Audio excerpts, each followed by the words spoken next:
Hey there. Just wanted to check in and get started with our Wild Women with Wine show tonight. I hope you'll join us. Karenlee will be here in just a moment. And we have some fun topic for you tonight. We're going to be talking about some sex surveys. It's always kind of interesting to find out what people are doing in their own bedrooms and how they perceive their sexuality. So we're going to talk about some surveys tonight, and in our show bio on YouTube, I'll put later some surveys you can take, you can participate in to see, kind of give you a feel for how your sex life is doing and where you might want to add some spice. So Karen's requested to come in, so I'll go in here.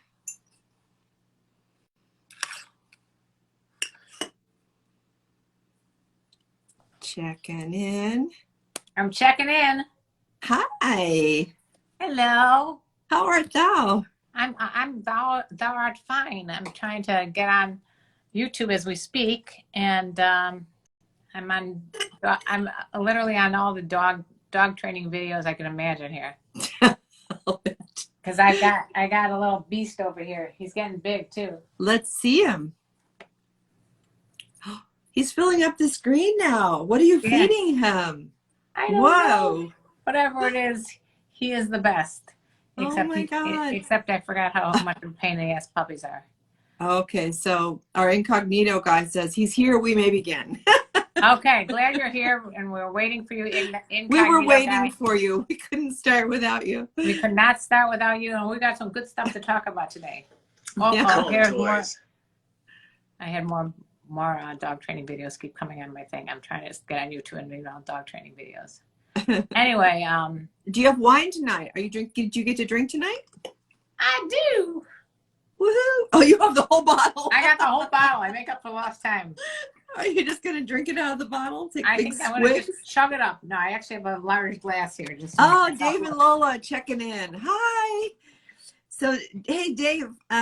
Post in our group chat that this live is going, and see if we can get anybody else to come in if they'll behave themselves. Well, no, they don't have to behave themselves. We don't want to behave yourself.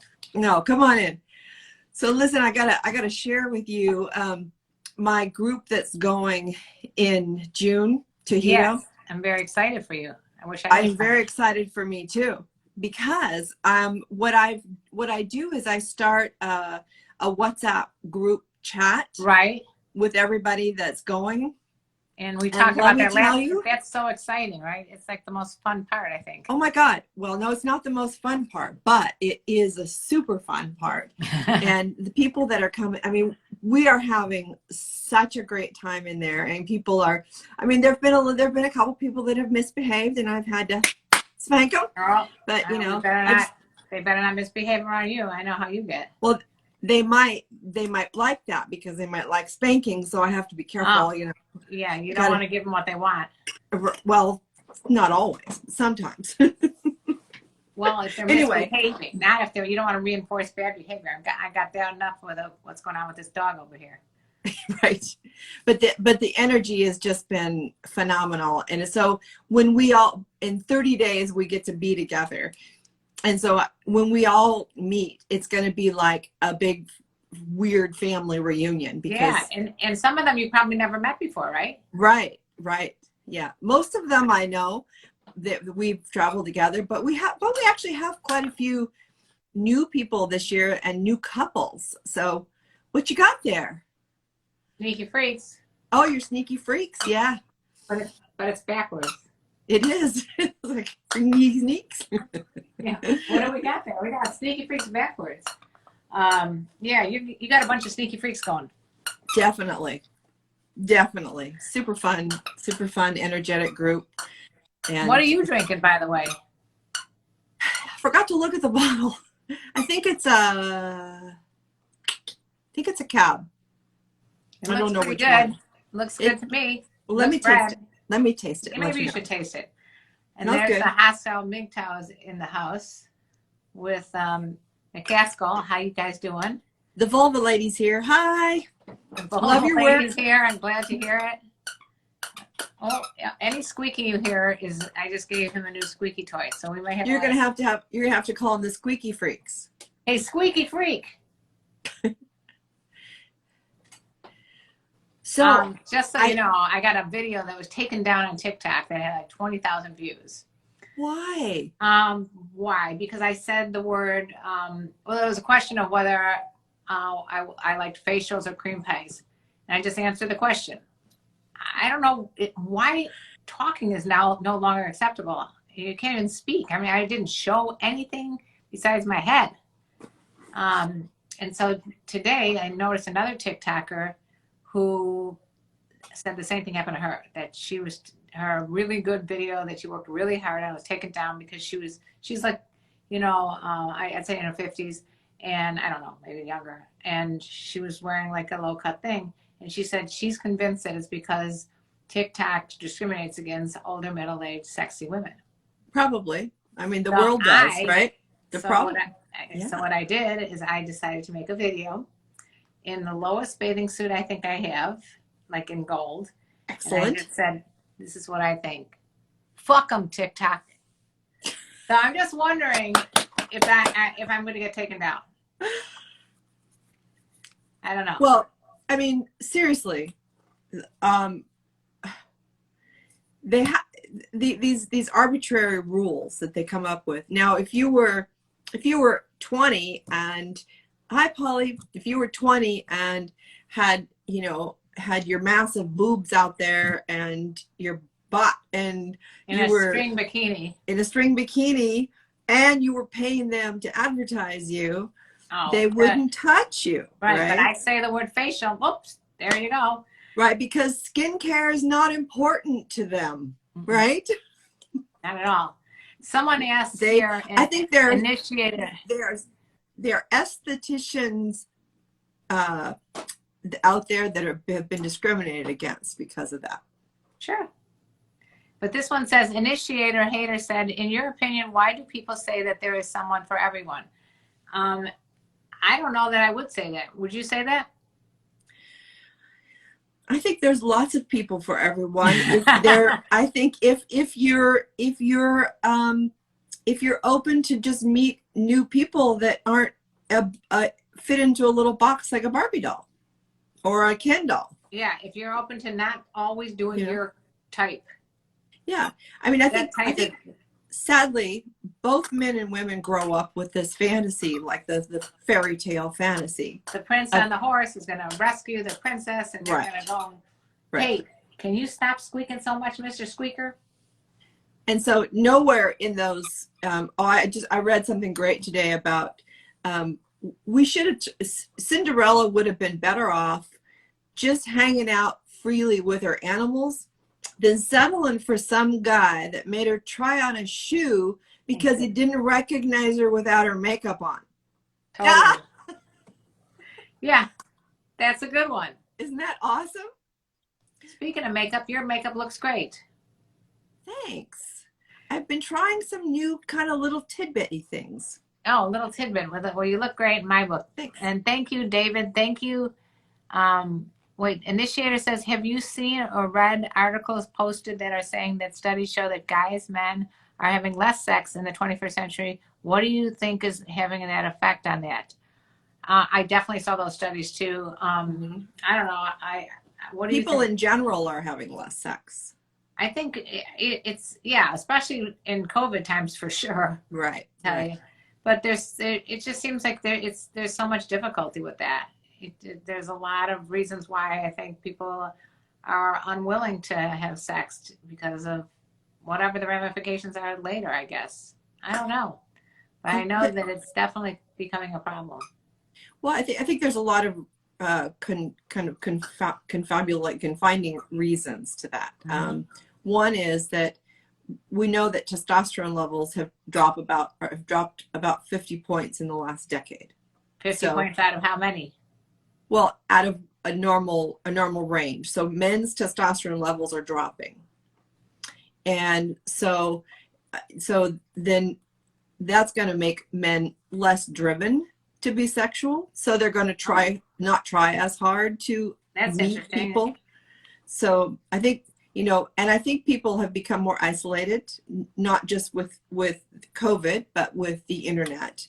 So people are sitting in their pajamas in their bedroom on their computer, hoping that that person that they're waiting for is going to just knock at the door. No, they're going to swipe and they're going to swipe. And I think that's part of the problem too. People are just swiping away. They're just swiping, waiting for someone better to come along. And so they're unwilling to take as many chances because they just rather swipe. I mean, my son Cam told me, you know, he's on, I forgot which dating site or whatever. And he's like, he'll make a date and the person just doesn't show. It's like, why make the date if you're going to play these kind of games? How rude. How rude they do that to my son. Rude. So somebody just asked me if I went on a sex retreat. I don't go on sex retreats. I don't create sex retreats, and I don't go on sex retreats. I'm not sure what you look like. You know what? You look like you got laid, and that's why you think you're on a sex retreat. Well, I did, but that wasn't on a sex retreat. That's why my makeup looks so great. I have no makeup on. Oh my God! I want whatever she's got. I did tell Mark. I said, "Thanks for the glow." It happens. This one's giving me more kisses than I've ever gotten in like the last couple of years. Because you're paying attention to somebody else, like a kid. He's very affectionate. Oh. What? Yes, we call him the little Ewok because he looks more like an Ewok than he does anything else. So Brady says reasons for less sex: porn, IG model, expectations. Probably. Yeah, Mark is a lucky man. Yes, he is. Yes, he is. But you know what? He knows it. So it's not like he's taking her. He does. He doesn't. She lets him know it all the time. No. We let each other know every day how important the other is to them. You know, that's interesting that you told me that, because at one point I was in, I remember when I was single, and I was sitting next to a couple. They had to be in their 70s, maybe 80s. And they were celebrating their like 50 or 60th wedding anniversary. And I'm like, I have a question for you. What is it? Can you give me the ingredient to what makes this such a loving, successful marriage? And you know what they said? What? We give more to the other person than we take. We each give more to the other person. I thought that was such a cool thing to say, because that would make it so that everybody's happy then. If everyone's giving what they can to the other person. Right. Mark and I made kind of not really an agreement, but we came to a conclusion many years ago that if we each woke up in the morning thinking about what we could do that day to make the day a little bit better for the other person, that we would both be thinking about each other. And you'd both be having great days. Right. And I think one of the problems that I find in my counseling with couples is that people are focused only on what they're not getting. The negativity. And instead of what they have to give. You know, It's like, I think marriage is outdated. Humans are not.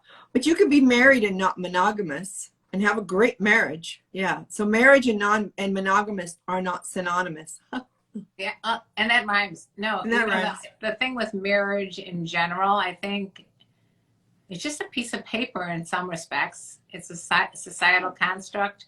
Mm-hmm. It's really about like, if you didn't have a marriage contract, you'd still be as in love with your husband as you are right now. Totally. And vice versa. Totally. It literally, and I think too much emphasis is placed on that legal document instead of on, if instead of people having to write out these agreements and marriage, prenups and all that other stuff and going to lawyers, if they went to just a few sessions of counseling, their marriage would never have to have a prenup. Yeah. Yeah. That's what I have to say.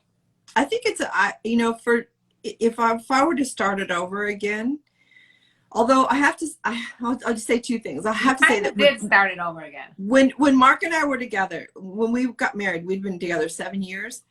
And when we got married, it made our relationship so much better. But that's because I think we moved in, because I wouldn't live with him. Right. If you hadn't gotten married and moved in, I think it'd still be a wonderful marriage, relationship. It's really. Right. But we have kids, you know, and so Yeah, we were if you have trying to, kids, that's the most reason people do it. yeah. But But I kind to of do it again, I would just do I would just create a contract that the two of us could agree on for safety. You know, like if I need, like my power of attorney, that you makes know, sense. medical stuff. Yeah. What You put, don't put even each have other to. in our own trusts. You know, I mean that kind of stuff. That way you Yeah, have I control think over it. that makes a lot of sense as opposed to, you know, because do you really, I mean, I don't like the idea of me being someone's wife. I have a problem with that. It seems to be, and I don't want a husband because I don't want this ownership feeling. Right. It's just me. So Brady's got some sourness to marriage here. You know, I think, you know, if you're surrounded by couples that are miserable, you're going to have that perspective of marriage.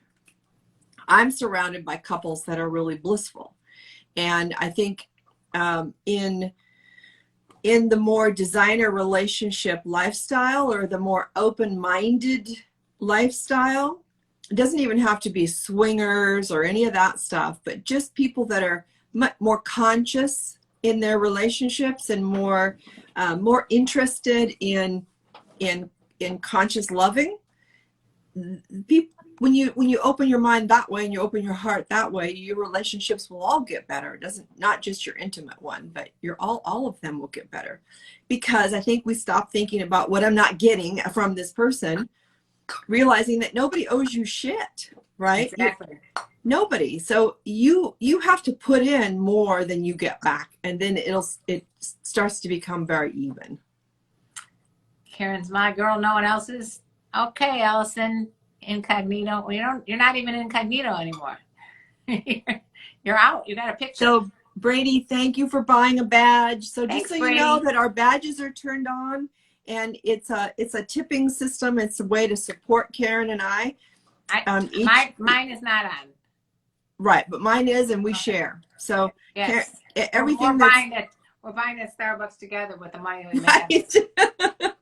Question from Initiator Hater 0688. In your opinion, why is going after what you want a masculine thing or masculine behavior? Because if a woman goes after what she wants, or goes for what she wants, then she is a masculine woman. I don't like labels. I don't even know why. I don't even know. I can't even answer that. Those are bullshit. Those are bullshit labels. Made up constructs that tried to separate masculinity and femininity into two separate people, when the reality is each human being has the yin and the yang. We all have a yin and yang. Exactly. Yep. Hey, stop. Hello, Chris from Liverpool. And Stephen. So Karen, you're Incognito's girl, by the way. I know that, but he's no longer incognito because he has a picture. Now, Cham7 says, Isabella brought a badge. Thank you, Isabella. Thank you. We're going to actually get to put the extra shot of espresso in now. Oh, and Dominic brought a badge. Thank you. Badges. We need those stinking badges. It feels like a hug. I know. I don't know why, but when we get a badge, we get so freaking excited, and it's like, it's not that big of a deal, but it's still fun and exciting. So thank you. It's totally an acknowledgement, don't you think? It's like people saying, I appreciate you here. You know, I'll give you a couple bucks to buy a Starbucks later. Don't spend it all in place, but buy a couple. Okay, This one says good sex makes good marriage. I would like to throw that out to everyone and find out who agrees with that and who doesn't. Does good sex make good marriage? I think a good marriage makes good sex. Oh, I think you could have good sex without a good marriage.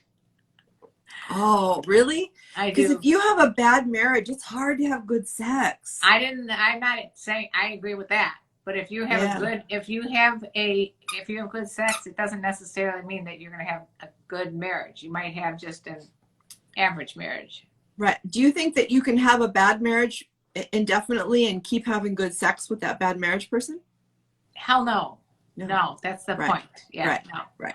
No, I don't think anybody should stay in relationships with anybody having bad anything unless of course they're working at it and it's, it's being dealt with. But So somebody says that he thought that most divorces are because of financial problems, but in recent years he's learned that the money in the world can't prevent divorce, like Bill Gates and Jeff Bezos. So that's true. Although True. Not about the money.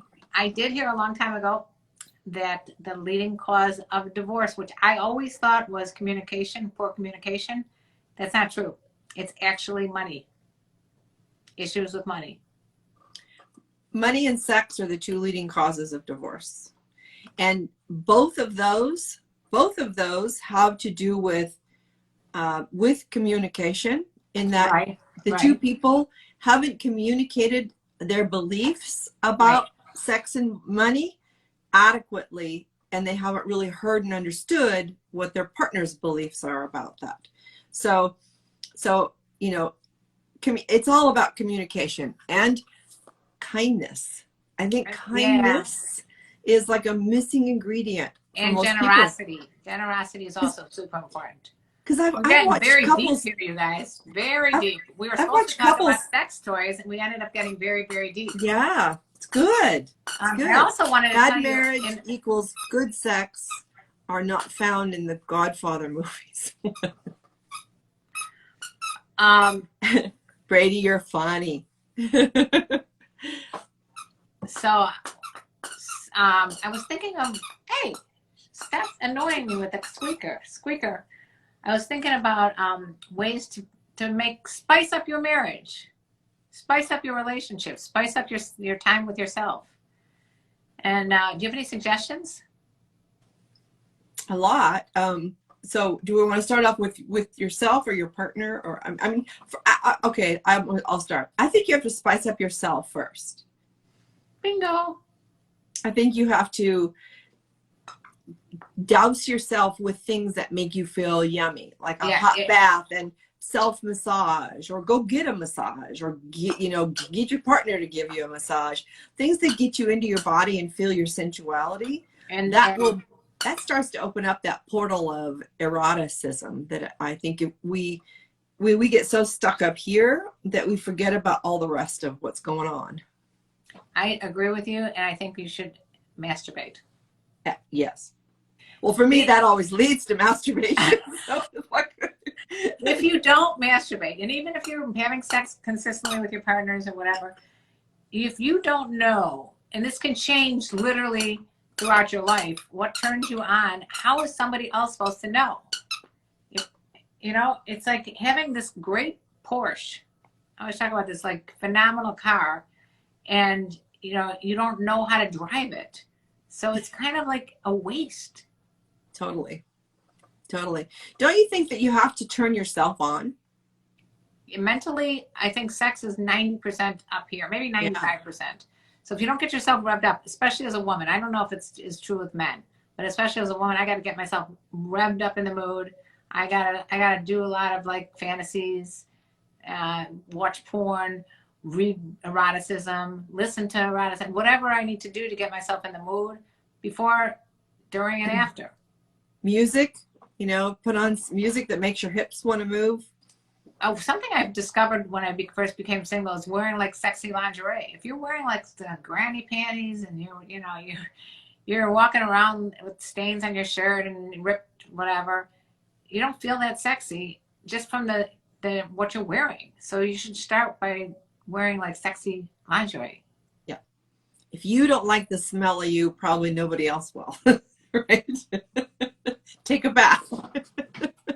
Yeah, shave yourself. Yeah, put on something that smells good. But it does kind of put you in the mood if you feel good. Yeah. Yeah. What do you guys think? For me, how I'm eating, if I'm eating healthy versus eating crap that makes me feel bad, that can, things that bloat you, things that just make you feel bogged down, all that. He drives his Porsche, his license plate says "so cool." Whose does? Incognito. You drive a Porsche and your license plate says "so cool." Do you know how to drive it? That's the key. Do you have the owner's manual? Right. Okay. we're still stuck talking about, I was being sarcastic and speaking of my lifelong resentment of men, of how men, are always expected to make the first move or court women, or that asking someone out first falls on the guy's shoulders. Oh, well, I'm sure I will always be that way. I never liked it, but I know I can't do anything about it. If you're a radio initiator hater 0688, even your name, change your tune, change it to more positive, lighter, more humorous tune. You're seem so heavy with all this heavy stuff. And if you don't like something and the way things are going, then change it. You know, it's all mental. I heard I'm listening to this book on Audible, and they were talking about everyone has a wolf inside them. You know, the wolf could be like a cynical, angry, dishonest wolf. And then the other one could be a wonderful, beautiful, genuine, generous wolf. And this is an old man telling the story about the two wolves inside himself to a child. And the child says, well, which one wins? Which wolf wins? He goes, the one you feed. Oh, feed the good wolf. Feed the wolf that's going to be positive and upbeat. If initiator hater, your name itself shows you that you have some negative hatred towards life in general. Yeah. I mean, anything that we focus our attention on magnifies. Right. You said, he says, I never liked it, but I know I can't do anything about it. Yes, you can. Yes, you can. You absolutely. You are the controller of your thoughts. Yes. You totally have control over your attitude, your thoughts, your beliefs, your perspectives. It's your life. If you're not gonna change it, that's on you. Especially right now when we realize how fragile life is with this, and how everybody's been like kind of gotten a new way of looking at life. I think the baby needs a new toy. Yeah, he's annoying the shit out of me with this thing. I just gave it to him thinking he wouldn't bother me, but he keeps squeaking. Yes. Here, it's much better for you. So Dave and Lola say commitments are the most important part of any relationship, especially marriage. And I would add to that word agreements. You know, commitments oftentimes feel like a sentence, like a constraint rather than an agreement. So when I'm working with couples, I talk about what kind of agreements they've made and how if they both feel in unison with the agreements that they've made, and they didn't just check a box, the default that said, whatever the church told them or their parents told them growing up, that's what they think they're agreeing to, but they have no clue what the other person's checklist looks like. So it's like that consensual monogamy conversation, or consensual non-monogamy, or designer relationship agreement conversation should happen in the beginning of relationships. Well, it's funny that you mentioned that, because right now we're sponsored by sympathetic.us, and it's a survey. It's an online survey that you and your partner take. It's like just spice up relationships, and they have over 1,000 activities, and you fill out this survey anonymously. You don't share it with your partner. They fill out their survey, and then the two of you get a report back on only the things that you agreed on. So you might find out things that you were like into that you never wanted to share with your partner, and vice versa by this survey. But you won't find out like if I put down I don't want to have anal sex and he puts down he wants it, we won't see each other's answers. If I put down I want to smell your armpits and he says yes, I want to smell your armpits, then we smell each other's armpits. But the survey says. That's fun. Rick, how and you doing? What's the code for that? There's a code for that, and it's sympathetic, SIMPATIC.US. You go there and you get like a huge discount. I forgot what it is, and I will put the link. It's in the information. Yeah. On the YouTube video of this. Okay, because the code is Probably mom or mom talk. One of those two. I have it written down, so I will. I will find out what it is. But I mean, if you put in mom and then you don't get a discount, then put in mom talk. Or maybe, yeah, usually it's mom or mom talk, depending on who else has those names. But yeah, I think I started filling it out. It takes a while to fill out the survey.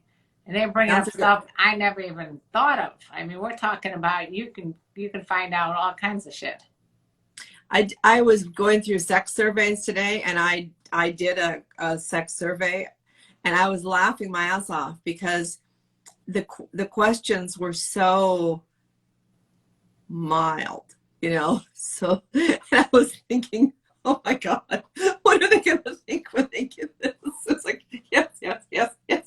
When they get your questions, oh my God. When they get my answers, then they're going to come back and go, have you ever thought about being a sex doctor? Okay, we got a lot of comments I want to get to here. Desert Hunter said women are being nicer because they saw how quarantine cut their little lifestyles out. And the winners right now are the cougars because they are always nicer, sweeter, calmer, and thoughtful. I don't know. I don't know what to say.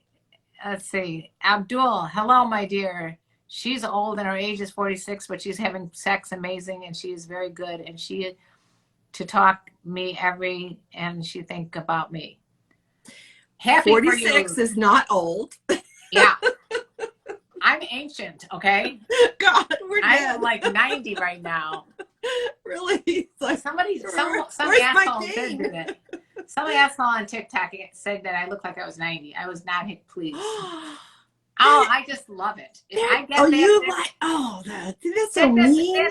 It's instant views for me. I just post that and I just let it fly on TikTok, and then everybody comes to my rescue because they think I'm so hurt by some random 12-year-old saying I look like I'm 90, which I obviously don't give a flying fuck, but I love it if they do that because then I post it and make them look like idiots. Isabella, happy birthday. Oh yeah, happy birthday. What else we got here? It's a mama role to make the first. It's a man's role to make the first move because women need submission to a strong male in order to properly raise young. Horse shit. I don't look like I'm over 30. Thank you, Richard. Get some glasses. It seems that people are the most sexually active in their 20s more than any other decade in life. That is not true either. Women What was that? People are more sexually active in their 20s? Yeah. No. Not necessarily. You don't know, Nancy. In their minds. Maybe. Their fantasies are really good. Actually, their fantasies are very simple. They're just wanting to get laid. Hello, greet me here in the Philippines. I love Philippines people that just going on record there. They love you too. They love me. I love them. It's a mutual. There's a lot of people coming in here with saying, "Yep, that's bullshit." Yep. So I want to know how old that person was that said that. Yeah. Okay. So let's see. Initiator, how old are you? Let's see. Is it true that old people in senior retirement homes are very sexually active? Yes. Yes. I hear there's an STD rise there. Yes. Yes. Yeah, we have definitely heard that before. And yeah. It's true. And why not? It literally just puts you in a better mood. I remember, let's think about it. You have sex, you end up glowing like Nancy. How are you going to be in a bad mood? So, Dave and Lola, Karen's reading her off of her YouTube. Yes, so I have YouTube going. She's on her YouTube, which is Karenlee Poter. Yep. And then we're live here together. Did we figure out how to do both of us on YouTube? That's a very good question. And I think that you can, except that I remember when I started doing that, you have to use a program called OBS, and I have no recollection how to use OBS. Right. Who's more sexual, red or white? Oh, here's Rick. This is my friend from home. Who's more sexual, red wine drinkers, white wine drinkers, or all wine drinkers? Well, what are we drinking? Are we both drinking red tonight? No, I guess that means all. Oh, Cheers, Rick. And the most creative question. He's very, very creative. so how many times did you have sex in the past month? And I have a survey here. The survey says this was about 1,700 people, and the 28% said once, 34% said 2 to 4 times, 26% said 5 to 10 times, and 12% said 10 or more times. And 47% believe that they have sex less frequently than their peers. These are college people, college age. Wow. Well, I mean, college, they're still discovering themselves. Their brain's not fully formed. Right, but somebody's saying that people in their 20s are having the most sex. Right. And well, college starts 18 and goes to 22-ish. For some. Yeah. And also it depends on what decade. I mean, if you guys were lucky enough to be around in college when I was there, it was a completely different mentality. It's just like the mentality of no AIDS, very few knowledge about STDs, very relatively new, didn't know anything about herpes, and there was birth control. So it was a free-for-all. Those were the good old days. And there were Quaaludes too. Did I mention Quaaludes? It added to the amount of sex that people had. So this is a survey that was from... I love that I get no response whatsoever. Okay, survey. You talking about Quaaludes? Quaalude talk? I'm moving on. Oh my God. There was tequila. So Brady says, oh my God, I hope to find those women that are having sex 10 to 12 times. They're in relationships. Women are going to have a lot more sex with people they're in relationships with. Well, guys are going to have a lot more sex if they're in a relationship. Single guys have the least amount of sex. Think about it. Yeah. How are you going to find willing partners, Right. Because what is the number one, if you don't remember anything from anything Karen and I have ever said, but what is the number one thing women need in order to be sexual with you? Think about that. I'm going to repeat it for you too. What's the number one thing women need in order to be sexual with you? Drum roll. Drum roll. We're not going to answer until you guys guess. Yeah, you have to guess. What's the number one thing women need to be free to be sexual with you? Okay. So while you're pondering that question, which we will come back to before the end of the show, I would like to say it's not big boobs. I'm just giving you a hint. They don't need them. No. Isabella says connection. Okay. Nope. What? Keep Stability, going. a bond, comfort, respect, stability, bond, comfort, feeling safe. Number one thing they need is trust. Let's see. I assume every guy that Karen dated, he was the one who pursued her and asked her out, made it the first move. You are so wrong. Man, initiator, hater. No, opposite. I'm a very assertive woman. Comfortability, consent. Consent is important. Yes, it's consent important. Is very important. But so far, Brady, you guys are on a good Brady's roll. been doing it, been paying attention. Very nice looking. They have to be very nice looking. It's feeling safe. Thank you. Feeling safe. If you said feeling safe, you win. You get blow air kisses from the two of us, and from Buddy who's sleeping next to me. He's all squeaked out.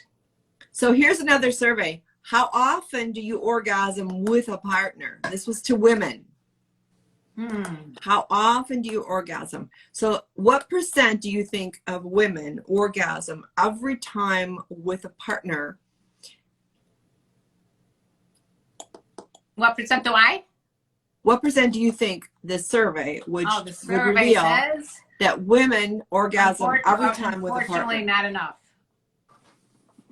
What's that? All right, YouTube people. That's the question. What percent of the time do you think women orgasm every time with a partner? Okay, you ready for this? What percent of the time do women orgasm with a partner? If it's Nancy and I, we're going in the high 90s to 100. So anybody else? Isabella says Isabella, every time. yes. Woo. 10%. Brady's going with 80%. Should be every time. Should be every time. 10%. Willie, we need you to step that up. Good night, David. And I'll come back to Dave and Lola. You know, I think that when we put the should in there, I always say we should on each other, or don't should on me. When we say that, it implies that every time a woman is going to have sex, or a man, that they should orgasm, which is not true at all. It's only if they want to. What we want is it to be a pleasurable experience. And so you don't need to orgasm every time to have it be worth the time to share the pleasure. So right. I think there's a lot of pressure on both men and women to orgasm, and we misunderstand when a person doesn't orgasm. We think that we've done something wrong, or there's something wrong with them. We pathologize it when it's actually quite normal to not orgasm every time you're having, especially just PV sex. Right. And then it begs the question of, you might have had great sex, intercourse, whatever, foreplay, and all this other stuff, and still, whatever reason, didn't come. And then your partner goes to sleep, and then you can still come. Right. So, because, you know, I think this is the thing that it doesn't have to be simultaneous. I feel like a broken record in my education, but like you do, Karen, you know, it's like we say the same things over and over again, but we need to, because my orgasm is my responsibility, not my partner's. My partner's orgasm is their responsibility, not mine. We can communicate what we need to be able to move toward that kind of trust and ability to let go of control over our bodies, because it is a loss of control when you have an orgasm. And for many people, that's very scary, especially with a new partner they don't trust, because for those few seconds you're orgasming, you are not there. Are you able to have an orgasm with your eyes open? I don't know how I don't know how you could. I have never been able to, and I don't think that. But some people say they could, but who knows if they're telling the truth? Right. I don't know. You have to have toothpicks. Okay, so what percent of the time? As long as I'm blindfolded. So in this survey of women, what percent of the time do women orgasm with a partner? Well, are we talking penetrated vagina orgasms? They're just saying how often do you orgasm with a partner. So that was the question. Right. So I think it would be a cumulative, whatever. But in this survey, do you want to know the answer? Yes. 21% of the time. Yeah, a lot of people. Richard said 20% here. Travansky said 52%.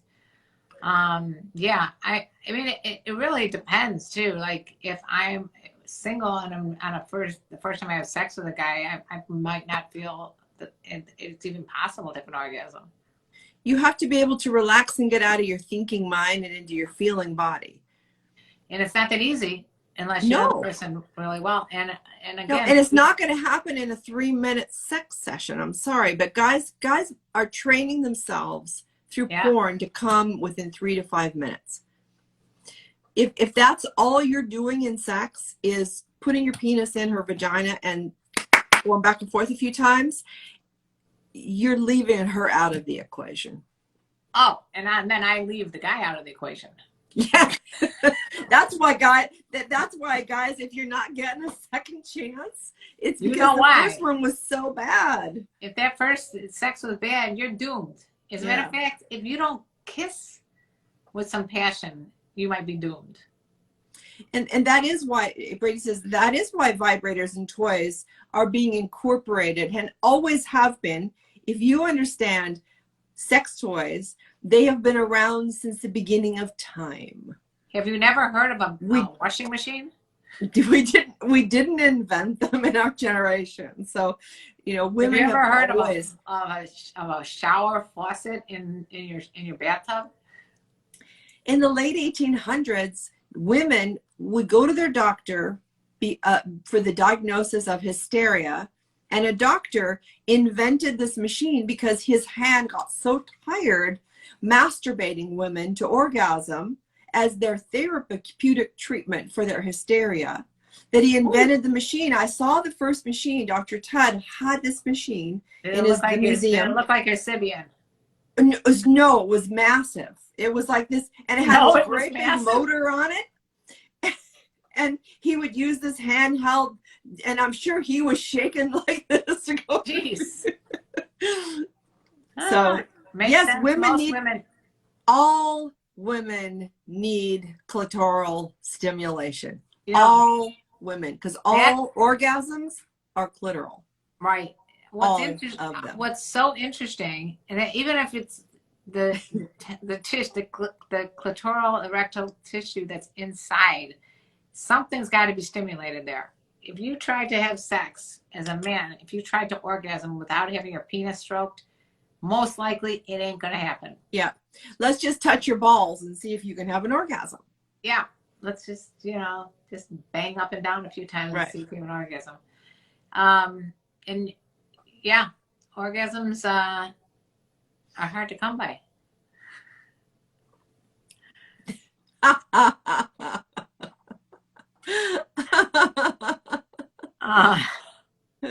I've also heard that escorts, hookers, and sex workers are the oldest profession. Yes, it is. No, Daniel, no. The perineum is an option too, though. No, it's still not going to get a woman off or a man. If I just sit there and stroke your perineum. The perineum. If I sit there and stroke your perineum, no, you are not going to get off. No. So I think your man might need to step his game up from what I'm hearing. Jack, what the hell are you hearing? My man is one. I'm going to go to my man's defense. He has and always will be a very, very good lover. So Brady says, what the fuck, that's too low. I have never owned a vibrator because of fear of thinking I'm not good enough. Well, first of all, having a single man owning a vibrator, listen, no girl is going to want to come to your house and have you pull out your vibrator to use on her. Ever. Unless it's hermetically sealed packaged. Unless it's a brand new one, right? In which case you don't use your vibrator on somebody else. You go buy a new one for her. or you go online, and I have so many codes that yes, and they come in discrete packaging. He's got codes up the wazoo. What about Rick? What about hadial orgasms? Possible? What is a hadial? Is that done on Haiti? What's a hadial orgasm? What the hadial? What the hadial? Where's that? Did I miss that? Just asking because I find it admirable for a woman to make the first move, as in ask a guy out or be the one to initiate the relationship. That's why you say you initiate or hater. What difference does it make who initiates? I never understand that. I never understand it even about sex. Initiation, schmitiation. It doesn't matter. I think it's important in any relationship that both people initiate, so that it doesn't feel like a burden for one person, and the other person doesn't feel like they have to wait for a fucking invitation. And I meant that, a fucking invitation. A fucking invitation. Right. You shouldn't have to wait for a fucking invitation. And Karen, the code lady. Yes, I am the code lady that can't remember my codes. That's not good. Oh my God, I heard the funniest TikTok today. So this woman says, you sound like me. I know. She says, I'm too old for Netflix and chill. I want Popeyes and a fuck. We call it chicken and dickin'. That was clever. That I was very dying. Good. Chicken I was and sharing dickin'. it with everybody I knew. It was like, that was good. Chicken and dickin'. Matt would like to know, where is Dr. Nancy? She's on Instagram right now. On her Instagram, Dr. Nancy, right? Sutton Pierce, ELR. Dr. Nancy Sutton Pierce, ELR. It just says Dr. Nance, Hey there, Robbie. So Robbie, isn't that hysterical? Oh my God, chicken and dickin'. I had to play chicken it over and over again. It was so funny. Yeah, chicken and dickin'. Chicken and dickin'. She is. She's here on Instagram. Matt misses you. Oh, which Matt? Matt who? Bywater. Matt Bywater. Tell him hi. Tell him to come on over to IG. You were very emotionally touched by a real life story from the UK about a sex worker. I'm sure I interviewed a sex worker in Australia where it was legal years ago, like 10 years ago, and she had sex with 10,000 men. And she wrote a book called 10,000 Men and Counting. Wow. And you know what these ignorant people said? Man, she must be very stretched out. Oh dear God! Like it's like it's an old piece of elastic or what? I don't.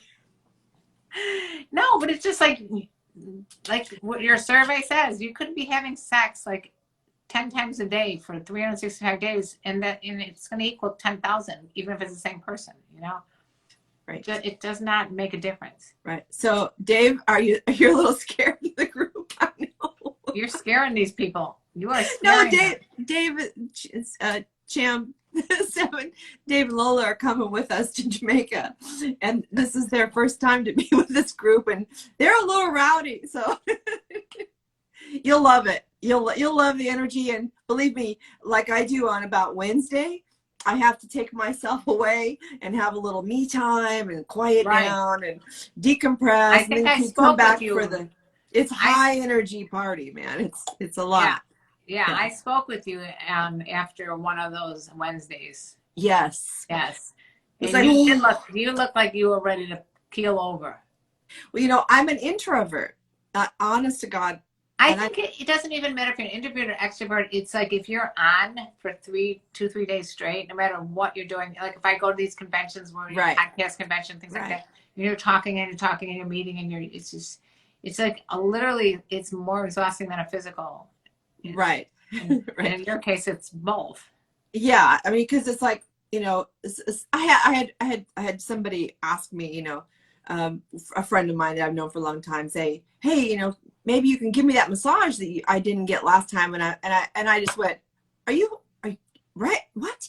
I am running the entire week. I'm not giving anybody a massage. If anything, I'm gonna be getting the massages. Whoa, Matt has said he's got a different situation. My friend wants me to do his wife for her 50th birthday. Just do it, Matt, and let us know how that goes. I would love to hear. That would be awesome. Hey Dave, tell Lola I got her. No worries, I got her. And I will kick anybody's ass that gets in the way of her pleasure and fun. Guarantee she will kick your ass. Guaranteed. So Rick was saying it's not haedial, and he meant non-touching orgasm, spiritual. Oh, still not happening. It's gonna. It would be real unless it's like a wet dream or something. So yo mamas, we can see this. What are we looking at? Yeah, what are we looking at? Yeah, seriously, Dave, reassure her that they're revved up in the group because they're behind the screen, right? Yeah. Wait till they get there and they're like. So once they get there, you're gonna see the guys that are being the most aggressive and assertive be like meek and pussycats. Yeah. So I've been down this road many times. Believe me, she's good. Because as soon as we step on foot at Hito, women rule. That's I like that. The rule. There you go. Just like the bonobos. Yeah, despite how modern the world has become, it's still very rare for a woman to be the initiator. Bullshit! Oh Who is this guy? Where does he live? He must live in the Middle East under a rock. Honest to God. Initiator. Let this go, please. Don't wait around. You're becoming obsessed with the whole idea of initiation. Tell him it's not true, and whoever told him that lied to him. Right. Let's see. We went on a cruise with her. She was very wanting to, but was very drunk. Well, it sounds like this is going to be a good 50th birthday. So Brady says, I hear about couples going to plastic surgeons asking for vaginal reconstruction surgery. I think they should go to the plastic surgeon and ask for a penile construction surgery if that's really what the problem. I mean, seriously, people do that too. It's bullshit. It's bullshit. You I know, know. You know where that started, by the way? Because I interviewed a guy who did the plastics, the vaginoplasties, autoplastic. It started in the S&M world where they were wearing these black latex outfits, and there was only a little slit in the area of the vulva there.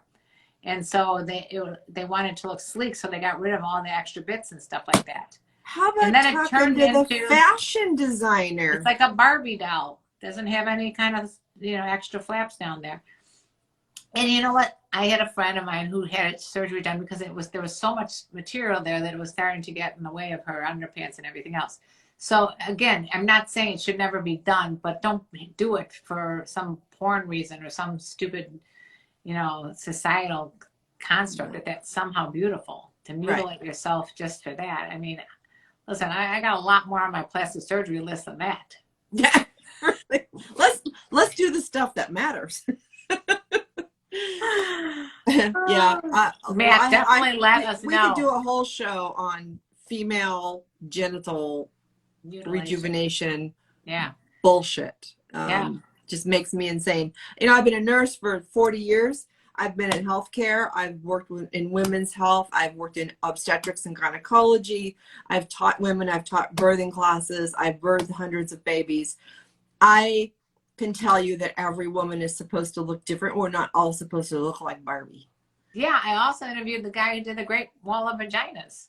And some people didn't even recognize their own vaginas. Even twins were up there that are not exactly identical. Twins don't even have the same exact vaginas. But Isabella's saying, but isn't that what they want? If that's what they want, isn't that okay? Yeah, it's okay. I'm not judging you. If you want to go and do that, it's really bothering you and it really irritates you or whatever, then do it. I don't judge anybody. Well, but let's take a step back. Why do they want it? What's pressuring them? Because up till 10 years ago, no woman wanted this ever anywhere. It wasn't being done.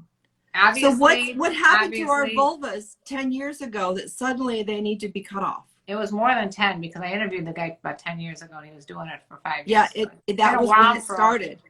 It's been around for a while, and again, labiaplasty. If you look at the plastic surgery data, up until about maybe it's 12 years ago now, labiaplasty was 0. Yeah, and maybe the doctor I interviewed was one of the ones first that started doing it. Was he in Beverly Hills? No, in Chicago. The thing is, Isabella, I may not be Nancy and I may actually be in disagreement on this. I think if it really bugs you and it really make you feel better about yourself, then do it. Like same thing with people wanting boobs. If they want to get boob implants and it's bothering them, I don't have a problem with that. Even though, yes, it's a society that says big boobs are in or out or whatever. I don't have a problem with it. Whatever you want to do, just don't do it for someone else. Like I had a friend who literally got her boobs done because her husband wanted her to do that. Labiaplasty, though, leaves a lot of women without sensation. Well, that's another. You got to know the risks too. You got to be careful. But the doctors aren't telling people the risks because if you look at the data and the anatomy that's in medical books, the clitoral anatomy has been omitted. If you look, because the penis and the clitoris have the same exact nerve innervation, and it's not in the medical books for clitorises, but it is for penises. So surgeons, especially plastic surgeons who are not trained in female genitals anatomy, are going in and they're cutting off and they're doing hood reductions. And when you do a clitoral hood reduction to make it all look pretty and nice, you're cutting the main nerve to the clitoris. Yeah. And so women become anorgasmic. You got to really think about that. But again, it's not plastic surgery. It's not let's just cut off this mole that's sticking out. It's a part of your sexual pleasure anatomy that is necessary for full sexual function. It's like telling a man, let's just cut off half of your penis and you'll still have half. It'll be fine. Honest to God. Well, I did speak with this doctor, and he's a good guy. He's a very bright guy. And very, very few patients were dissatisfied with the surgery. But And Karen, I hadn't heard any that lost sensation in their clit. Karen, It's all they the don't other believe stuff. it. When the patients come back and tell them they've lost sensation, they tell the patients it's in their head. Honestly, No, I'm just saying this particular doctor that I spoke of course he's not going to